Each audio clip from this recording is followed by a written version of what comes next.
le principal obstacle au bonheur, c'est nos propres pensées. C'est pas quelque chose d'extérieur à soi. Le bonheur pour moi, c'est la liberté. Pour moi, c'est très simple en fait, le bonheur. C'est juste être. Bienvenue sur le podcast C'est quoi le bonheur pour vous ? Je m'appelle Julien Perron, je suis le réalisateur du film C'est quoi le bonheur pour vous ? Pendant plus de 4 ans, je suis parti à travers le monde pour interviewer 1500 personnes autour de cette question fondamentale. À travers ce podcast, on parlera bien-être, développement personnel et médecine douce. Je vous souhaite un merveilleux voyage sur la route de la connaissance de soi.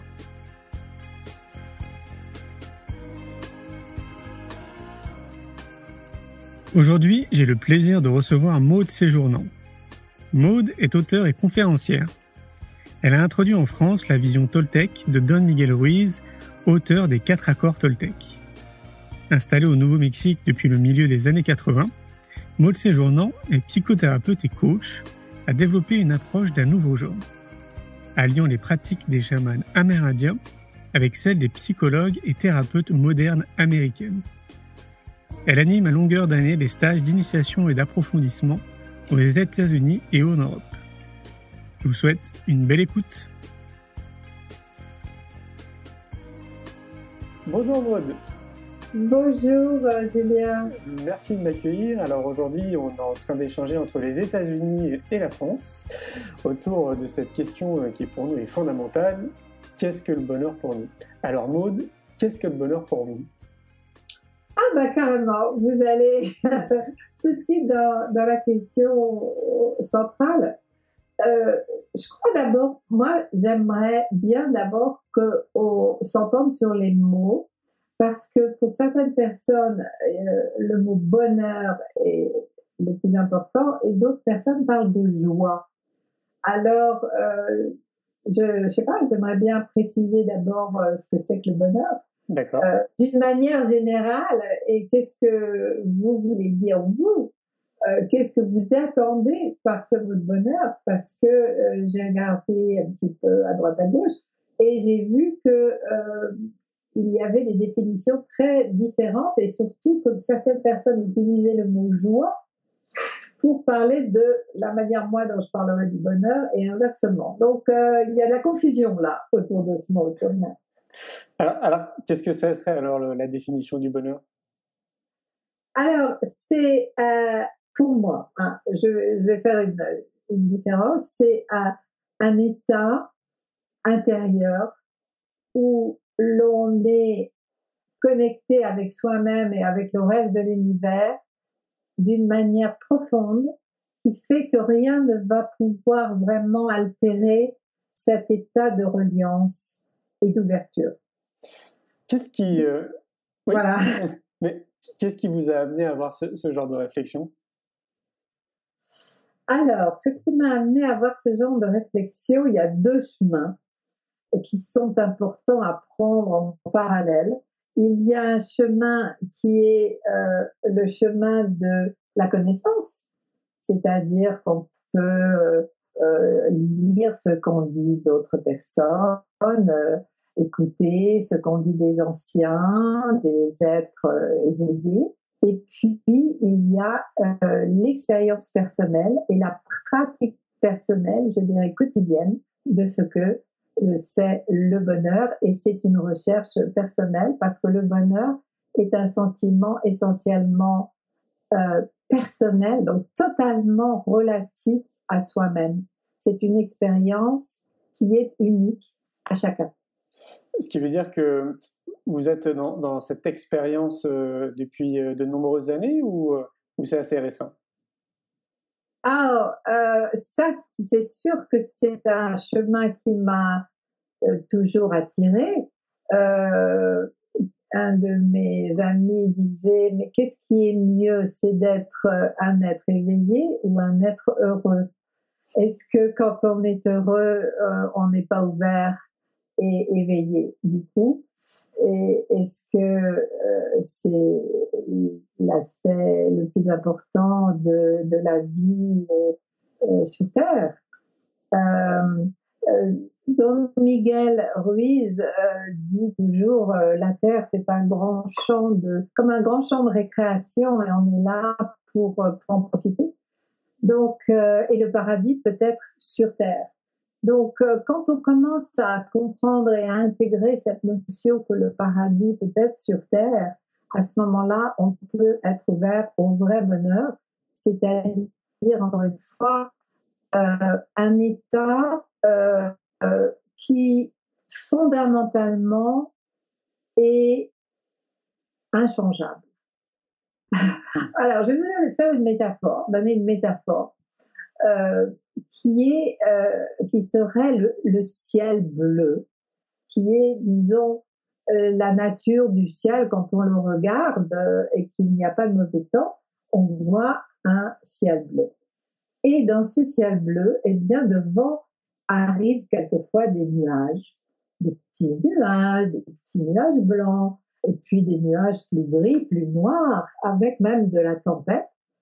Et quelquefois, on pourrait croire que cela masque le ciel bleu qui est derrière. Mais si l'on sait que le ciel bleu existe toujours, est toujours là pour nous, quoi qu'il arrive, on peut à ce moment-là laisser passer les nuages en sachant que c'est quelque chose de passager. On va savoir régler, et ensuite on sait qu'on va retrouver le ciel bleu. Donc pour moi, le bonheur, c'est ce ciel bleu. Et il est vrai que pour certaines personnes, je me suis rendu compte de cela en faisant du coaching, puisque c'est mon activité essentielle, en accompagnant des personnes sur leur chemin de bonheur, justement. Eh bien, on s'aperçoit que certaines personnes ont des cieux couverts, très gris, avec des plafonds bas, et on a presque l'impression qu'ils ne voient pas, ils ne savent pas que derrière il y a un ciel bleu. Donc, quelquefois, il peut y avoir des états latents qui restent pour une personne longtemps parce qu'ils doutent de la possibilité qu'il y ait le ciel derrière, ou peut-être une nouvelle journée. Justement, vous qui êtes en connexion avec une partie de la population qui a envie de changer, est-ce que vous avez aussi ce sentiment, tout comme moi, que de plus en plus la population est en quête de sens? Oui, sans doute. Et là, je vais vous dire quelque chose qui va peut-être vous frapper. Ça n'est pas suffisant d'avoir du sens. Parce que quelquefois, dans la vie, il y a des événements qui se passent où on a beaucoup de mal à mettre du sens.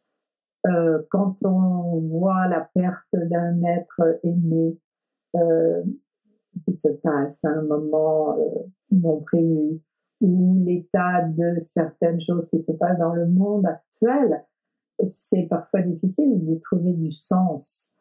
Et pour moi, pour aller vers le bonheur, c'est aller au-delà du sens. C'est de sauter une petite barrière qui nous emmène dans un champ qui va encore au-delà du sens. Parce que le bonheur n'est pas de l'ordre de la rationalité ou de l'explication. Ça va bien au-delà. C'est plus du domaine de la foi dans la vie, de l'acceptation totale de la vie. Et quelquefois, on est obligé d'accepter des choses auxquelles on ne trouve pas de sens. Donc, Alors, justement, quel est votre regard sur la société d'aujourd'hui? Mon regard sur la société d'aujourd'hui, eh bien, justement, ce serait que on est très occupé à des tas d'autres choses. On est très occupé à la survie déjà. Il y a une grande partie du monde qui est encore à un niveau de survie profonde, survie par rapport à la guerre, survie par rapport à la faim, survie par rapport à la souffrance diverse, et on se fixe là-dessus. Et si l'on cherchait effectivement le bonheur en se disant, alors on va venir tout à l'heure peut-être à la définition du bonheur, Mais si on se fixait plus sur l'idée d'être heureux ensemble, à ce moment-là, notre attention serait peut-être moins prise aussi par des objets ou par la consommation dans notre monde occidental qui a pris énormément de place par rapport à la vraie idée du bonheur. On nous fait croire que c'est en possédant des choses, des objets, que l'on sera heureux. Or, on sait bien que les objets, les états transitoires passent, mais ce n'est pas ça qui nous amène vraiment le bonheur. Tout à fait, oui. Vous prêchez un convaincu. D'ailleurs, une de mes réflexions, c'est de me dire que, peut-être que vous l'avez vu aussi de votre côté, c'est que tout part de l'éducation. Si on veut essayer de faire en sorte que la population, justement, aille dans le bon sens, encore faudrait-il donner une bonne définition à mon sens, j'ai vraiment le sentiment que tout part de l'éducation. Et du coup, nous, de notre côté, en France, on est en train d'essayer de créer une école de la vie, ce que j'appelle moi une école de la vie, qui part de la maternelle jusqu'au bac, pour réinventer l'éducation, parce qu'on trouve, en tout cas en France, que l'éducation nationale est à refaire et qu'il faut vraiment essayer de proposer quelque chose de nouveau. Quel est votre regard par rapport à tout ça? Alors, vous avez absolument raison. Tout est une histoire d'éducation et je dirais même avant, Don Miguel parle de cela énormément dans ses livres et il parle du conditionnement culturel que nous avons. Et la culture, bien sûr, c'est un ensemble de choses du pays, de la religion, de la famille, du monde social. Et nous sommes, depuis notre temps d'enfance, conditionnés par ce qu'on nous a dit de croire, par ce qu'on nous a dit qui était vrai. Et bien sûr, un enfant n'a pas encore les moyens de faire la part des choses ou d'avoir sa propre vision des choses. Donc, il va croire ce qu'on lui dit et il va prendre ça pour lui et il va continuer à vivre dans sa vie avec ce qui lui a été inculqué. C'est donc ce que Don Miguel Ruiz appelle la domestication. Et dans mon travail, je propose aux personnes la possibilité de questionner ce conditionnement et de se rendre compte, est-ce que c'est vrai? Est-ce que j'ai envie de garder cette croyance? Et sinon, qu'est-ce que je vais mettre à la place et comment moi, je vais, par mon expérience, décider de regarder ce qui peut être vrai. Donc, et pour moi, le bonheur, se situe dans la vérité de son propre être.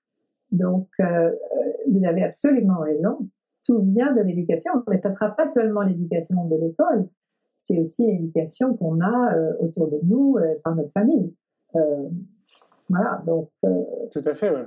Ça va même plus loin. Notre réflexion allait jusqu'à se dire, alors c'est bien de créer une école alternative pour les enfants, mais il faut aussi penser du coup aux parents et aux enseignants. Oui, absolument. Tout à fait. Je pense qu'il y a des écoles alternatives qui existent, du genre les écoles Waldorf, les écoles justement Steiner, qui se posent un peu ce genre de questions. Mais on peut peut-être aussi aller plus loin. Tout à fait. Et effectivement, on doit commencer par les enfants. Je vois ici, on fait une grande campagne d'éducation autour du recyclage. C'est le recyclage des déchets. Et l'idée, c'est il faut commencer avec les enfants. Ils aiment beaucoup apprendre, ils pigent tout de suite ce qu'il en est. Et si on commence avec les enfants, on va instaurer des bonnes habitudes pour la suite. Donc oui, vous avez tout à fait raison. Ça va commencer avec les enfants. Mais alors, du coup, c'est comme planter un arbre. C'est se dire qu'on va leur dire ça à 5 ans et ça ne sera peut-être pas avant l'âge de 20 ans, dans 15 ans, qu'ils seront capables d'avoir des actions qui vont vraiment changer le monde. Et selon vous, quels seraient les outils qu'on pourrait transmettre à la population qui est en questionnement justement et qui a envie de progresser, d'être plus heureuse? Est-ce que vous pensez qu'il y a des outils pour ça? Le premier outil dont je viens de vous parler, c'est cette idée de se questionner sur nos croyances. tout est une question de croyance. Et c'est de retourner à justement l'idée d'expérience personnelle et de désir de s'approprier soi-même une vision du monde que l'on va mettre en place. Mais ça suppose un engagement, un travail personnel important. Et il n'y a pas grand-chose dans la société actuelle qui nous encourage à aller vers cela. Peut-être il y a certaines approches spirituelles qui le font, le travail de développement personnel, de transformation personnelle est dans cette lignée. Et je pense que de plus en plus de personnes s'intéressent à cela maintenant. Et ça, c'est quand même le côté optimiste que je vois dans l'histoire, c'est qu'il y a de plus en plus de gens intéressés pour découvrir eux-mêmes. Tout à fait, ouais. Vous pensez qu'il est nécessaire de cultiver sa spiritualité pour tendre vers le bonheur? Alors, c'est une chose intéressante. Là aussi, il y a deux approches. Encore une fois, pour moi, j'aime rassembler des choses apparemment opposées en une même chose. C'est l'idée du paradoxe, où deux idées apparemment contraires peuvent coexister. Alors, le côté de cultiver une spiritualité me paraît très important parce que cela nous entraîne, nous amène à regarder l'essentiel. Et l'essentiel, comme a dit Saint-Exupéry, est invisible aux yeux. Il ne se voit pas. Il existe, il est derrière toute chose. Alors certains l'appellent Dieu, Allah, la vie, le monde, la force, parce que vous devez donc vous voulez, mais c'est l'esprit qui est là, l'esprit intangible qui est derrière toute chose et que j'appelais tout à l'heure le ciel bleu.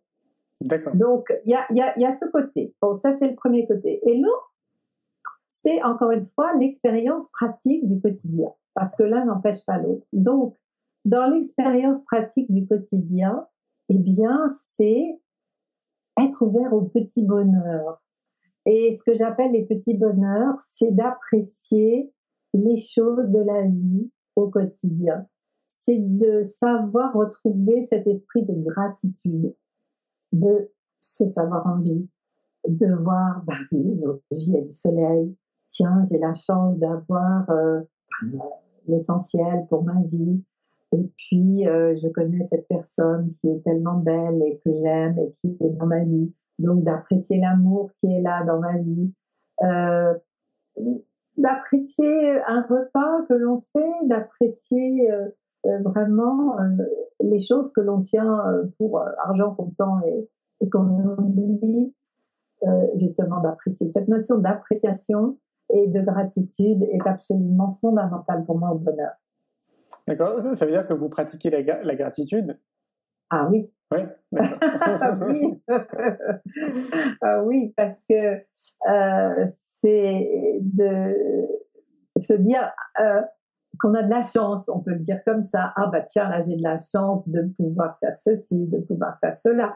C'est l'idée de regarder le verre à moitié plein plutôt qu'à moitié vide. Parce qu'il est bien évident que personne n'a tout ce qu'il faut, toutes les ressources, tout ce qu'il faut toujours au sens matériel.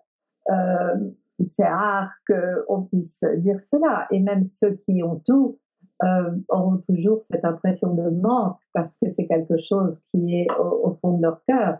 Donc, la gratitude, c'est ce qui permet de sentir que l'on a tout, même si l'on manque de beaucoup de choses.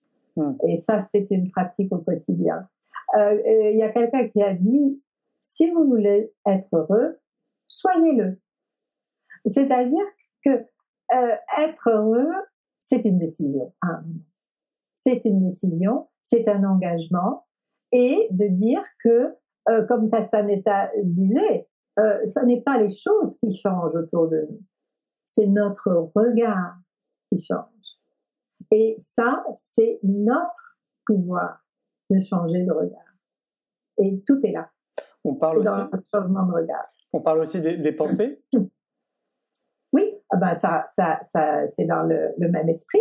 C'est-à-dire que nos pensées vont correspondre à nos changements de regard. Et à partir du moment où je dis, je vais mettre un filtre de perception où je vais trouver que les choses sont belles, sont justes, sont généreuses, sont bonnes, à ce moment-là, mes pensées vont créer cette vision-là et je vais pouvoir me brancher vraiment sur cet aspect positif de la vie et cette gratitude que l'on peut ressentir quand on voit ce qu'il y a. Regardez, derrière moi, j'ai mon mur de mon bureau que j'ai peint avec une amie. On a peint un décor, le décor qui est le Nouveau-Mexique où j'habite.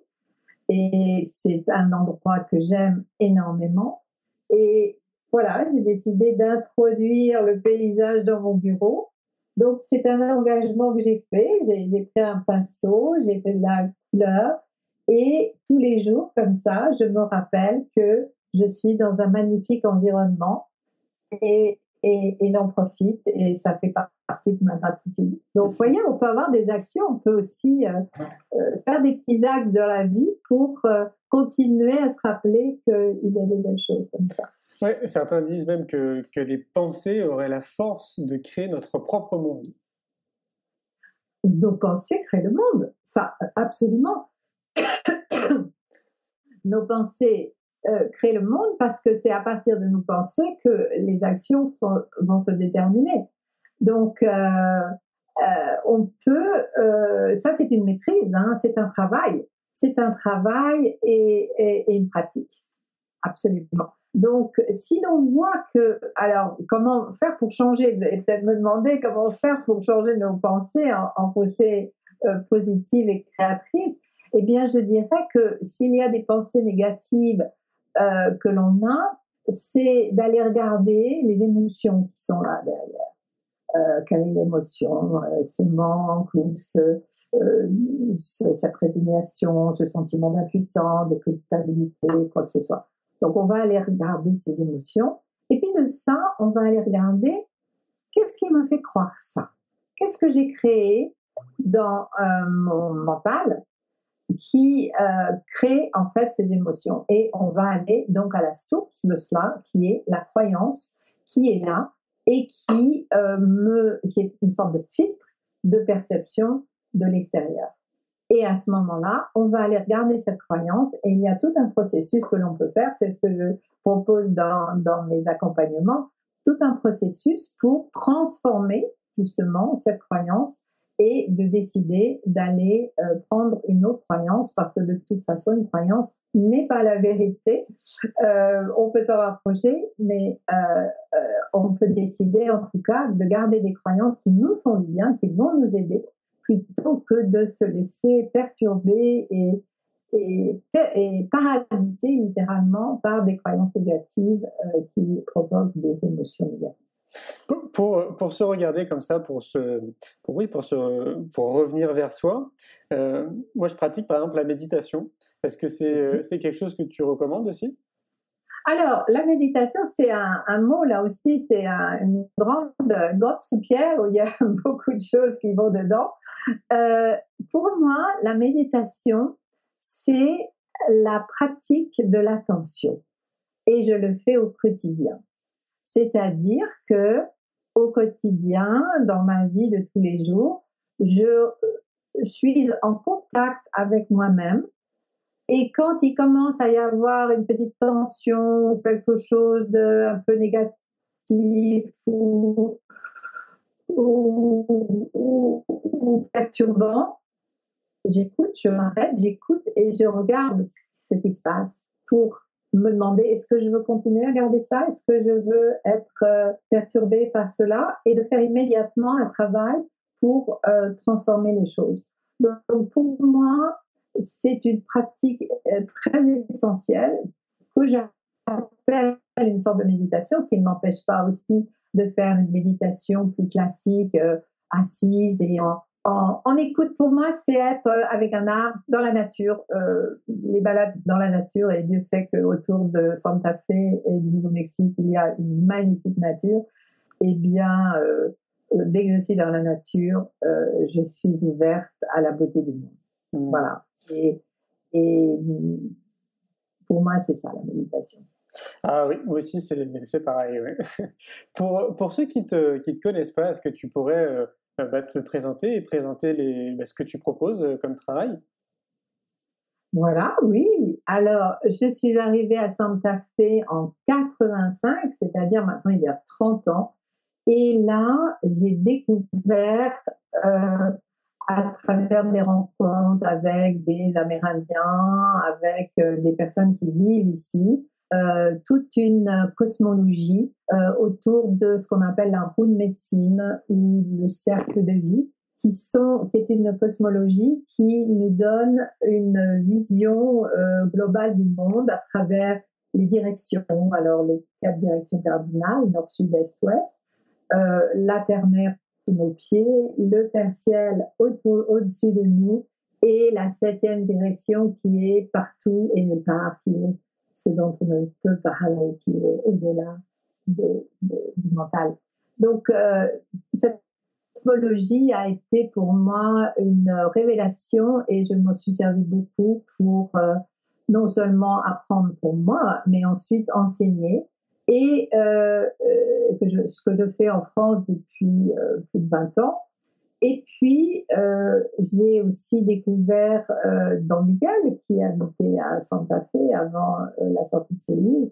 Et là, l'esprit Toltec m'a apporté aussi énormément, parce qu'il offre, c'est une manière très simple de voir le monde, justement, et surtout avec des pratiques très simples pour se transformer et revivre dans le paradis sur Terre. Donc, j'offre des cours à distance, c'est-à-dire par téléphone, Internet, etc., qu'on peut suivre de partout dans le monde. J'ai des personnes qui sont en Inde, en Nouvelle-Calédonie, à Tahiti, en France, en Belgique, partout, en français, pour justement, et ces personnes sont accompagnées soit par moi, soit par des coachs que j'ai formés, pour transformer son regard, justement.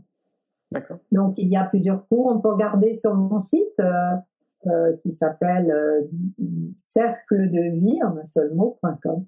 Il y a toutes les instructions et les informations dessus.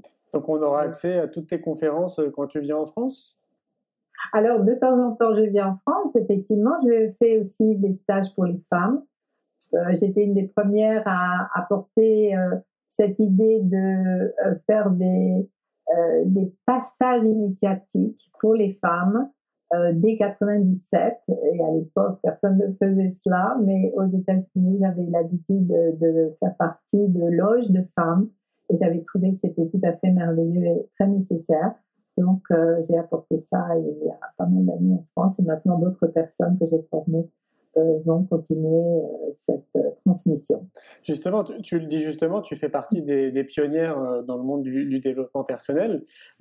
J'imagine donc du coup que tu as du recul et que tu vois l'évolution aussi. Globalement, tu vois ça comment, plutôt d'un œil positif? Moi, j'ai vraiment l'impression qu'il y a de plus en plus de personnes qui s'intéressent justement au développement personnel, et c'est extrêmement encourageant. Absolument, absolument. Beaucoup de personnes. Alors, je connais pas bien ce qui se passe en France parce que je n'y vis pas. Je viens 1 ou 2 fois par an, et quand je viens, c'est pour donner mes propres stages et être très occupée avec ma famille et mes activités. Mais je vois qu'il existe de plus en plus de festivals, de symposiums, de colloques sur tous ces sujets, et je ne peux que m'en réjouir, parce que le monde, pour moi, le monde va changer à la mesure du changement personnel de chacun. Tout à fait. Gandhi le disait très bien en disant « Soyons le changement qu'on veut voir dans le monde ». Absolument, ouais. Absolument. Donc ça, c'est ce que je m'attache à véhiculer et à transmettre à d'autres, et c'est très satisfaisant de sentir effectivement dans sa mission de vie. J'ai fait récemment une formation sur la mission de vie, trouver sa mission de vie, et quand on marche dans les pas de son propre chemin et qu'on est dans sa mission de vie, cela apporte beaucoup de bonheur, justement, parce qu'on sent qu'on est en adéquation avec le sens profond de sa vie. Tout à fait, ouais. C'est ce que je te disais, ce que je vous disais, excuse-moi de te tutoyer. Ce que je vous disais, c'était justement que pour moi, répondre à cette question du bonheur, c'est vraiment se donner un GPS dans sa vie. C'est vraiment ça. Se donner un GPS. Oui, enfin se le donner ou écouter et recevoir l'ordre de mission. Parce que je pense que c'est très important d'écouter dans la profondeur. Ouais. Donc, il y a une écoute à faire avant de se le donner. C'est d'écouter, comme dans les grandes missions qu'il y a eu, que ce soit Jeanne d'Arc, la Vierge Marie ou d'autres, elles ont eu des demandes du plus profond pour manifester quelque chose dans la vie. C'est quoi s'écouter au plus profond? Eh bien, s'écouter, c'est déjà être en relation avec soi-même pour pouvoir s'écouter. C'est important de se connaître, d'être à l'écoute de soi, puisque en soi, l'univers existe, comme le disent les bouddhistes.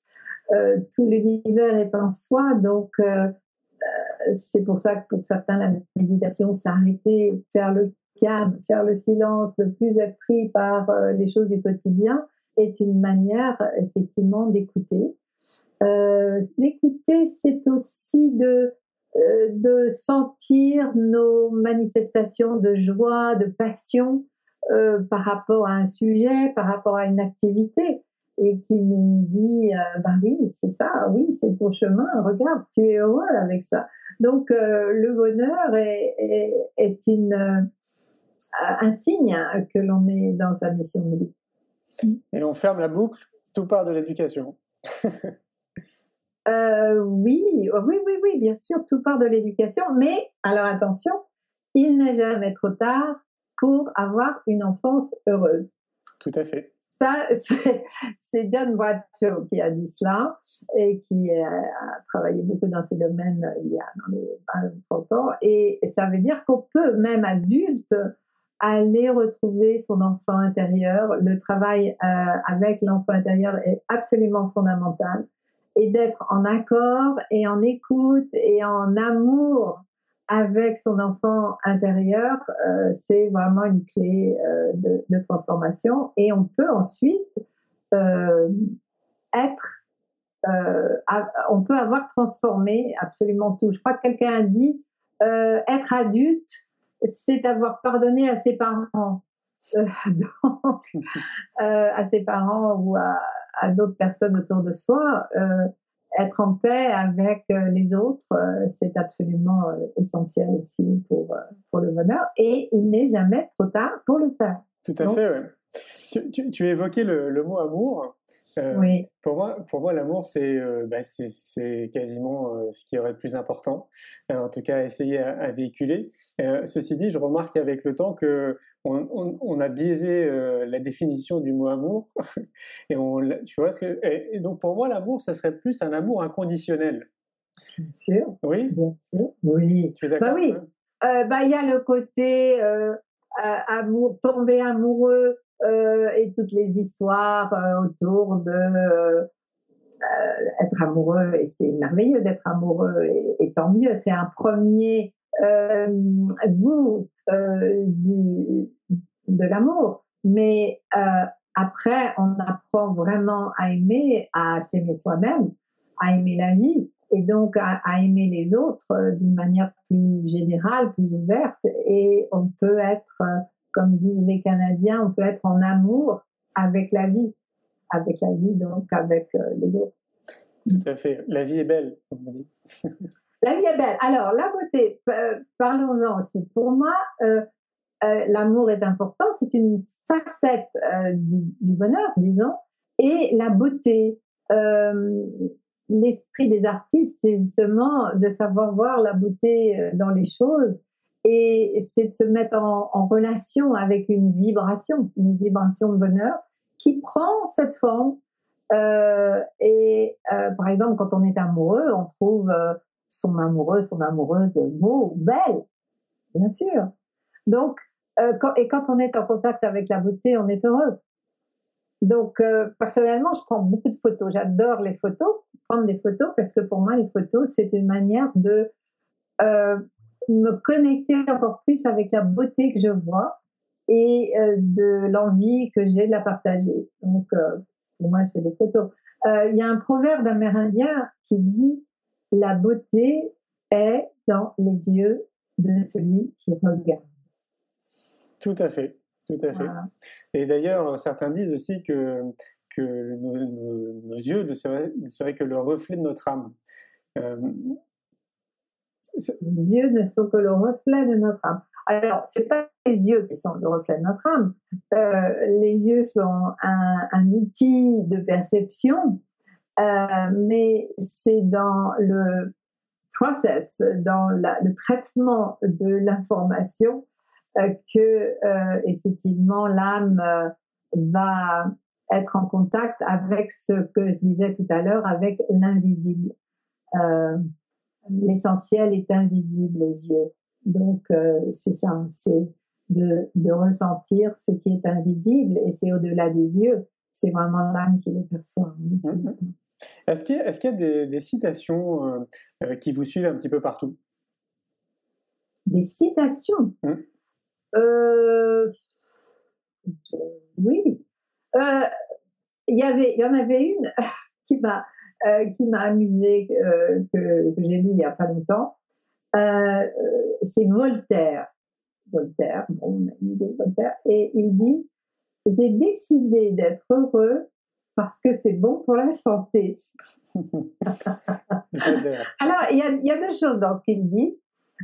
Et c'était très très en avance sur son temps, parce que l'idée des hormones que l'on crée lorsque l'on est heureux et qui font du bien aux cellules et qui baignent justement toutes les cellules de bonnes choses, on est en train de voir ça de plus en plus et de le prouver scientifiquement. Donc c'est bon pour la santé d'être heureux. Et il dit aussi, donc j'ai décidé d'être heureux. Et pour moi, c'est ça la chose la plus importante. C'est que c'est un choix. C'est un choix et c'est un engagement. Donc, c'est une décision. Voilà. Je suis bien d'accord. Et c'est simple. Quelque part, on se dit, mais c'est tellement simple. Tout le monde peut faire cette décision. Et même si on est au milieu de tempêtes. Il m'est arrivé j'ai fait beaucoup de bateaux, j'ai traversé l'Atlantique sur un petit bateau à voile 2 fois, et j'ai été dans des tempêtes. Et c'est vrai qu'au milieu de la tempête, il y avait une intensité de vie, parce que c'était même presque dangereux à un moment. Et je vivais à 100%, j'étais consciente de tout, mes sens étaient exacerbés. Il y avait quelque chose de magnifique à vivre. Donc, quelquefois, au milieu de crises ou de difficultés, si on se dit, qu'est-ce qu'il y a pour moi là-dedans? Quels sont les cadeaux qui sont là et pour lesquels je vais être reconnaissant? C'est une manière de décider d'être heureux. Parce que la vie ne va pas nécessairement continuer à être 100% formidable, mais plus on a l'idée d'être heureux, qu'on va être heureux et qu'on va recevoir des belles choses, plus ces idées qui sont là créent un champ, littéralement un champ d'attraction qui fait que, oui, on va attirer et on va faire venir pour nous des choses très positives. Tout à fait, oui. On appelle ça la loi de l'attraction? Oui, c'est ça, tout à fait. Oui, je le constate aussi depuis que je suis tout petit. Voilà. Effectivement, ça marche. Après, c'est vrai qu'il y aura toujours des personnes qui vont te donner des contre-exemples en te disant « Ah ben oui, mais comment tu fais pour les personnes qui vont vraiment pas bien et qui sont vraiment en détresse ou qui sont à la rue, par exemple ?» Voilà. Alors, c'est là où je dis ce que je disais au début, c'est qu'il faut aussi accepter qu'on ne peut pas donner du sens à tout et tout comprendre. Nous faisons partie d'un mystère incommensurable. Et notre petit mental, notre petit rationnel dans notre tête ne peut absolument pas comprendre et percevoir l'ensemble. Donc, il y a un moment, il faut accepter qu'on ne peut voir, sentir, comprendre que une petite partie des choses. Et c'est là où le vrai lâcher-prise se passe, c'est d'accepter que je ne comprends pas, je ne sais pas, et j'accepte. Et quand on accepte, et je vais faire de mon mieux pour remédier, pour transformer, pour changer, etc. Mais de le faire dans l'acceptation, c'est très différent de le faire dans la résistance. Tout à fait. Donc, si j'accepte, parce que oui, il y a des trucs qui arrivent, des catastrophes qui arrivent, il y a des gens très positifs et très, très ouverts, oui, ça fait partie de la course au trésor, je dirais. Est-ce que tu as quelque chose de plus personnel à transmettre aujourd'hui autour du bonheur? Le plus personnel. Il y a une phrase de Marguerite Yourcenar que j'avais lue qui m'avait beaucoup touchée. Et je ne sais pas très bien encore quoi en faire, mais justement, ça fait partie de mon processus en ce moment. Et elle disait, tout bonheur est une innocence. Et je suis avec ça. Je suis en train de méditer, de mâcher, parce que ça touche quelque chose en moi, cette idée d'innocence. Dans la haute médecine, quand on est au sud, on transforme la peur en innocence et en confiance. Et l'idée d'innocence qui remplace la peur, c'est cet état de virginité intérieure, spirituelle, mentale, qui fait qu'on va être prêt comme un enfant à découvrir les choses.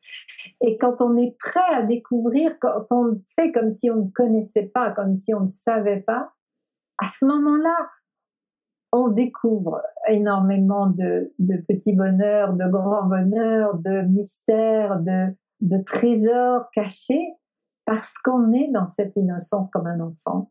Et je pense que dans les béatitudes, il a été dit cela, de retrouver cet esprit d'enfant. Et je pense que c'est ça la clé du bonheur, en fait. Merci beaucoup, Maude. À bientôt. Merci. Au revoir, Julien. Un grand merci pour votre écoute. J'espère que vous avez passé un bon moment avec nous. Je vous invite à prolonger l'expérience en regardant mon film « C'est quoi le bonheur pour vous ?» Vous le trouverez assez facilement sur YouTube. Si vous souhaitez ancrer davantage les choses, nous avons créé le jeu de cartes « C'est quoi le bonheur pour vous ?»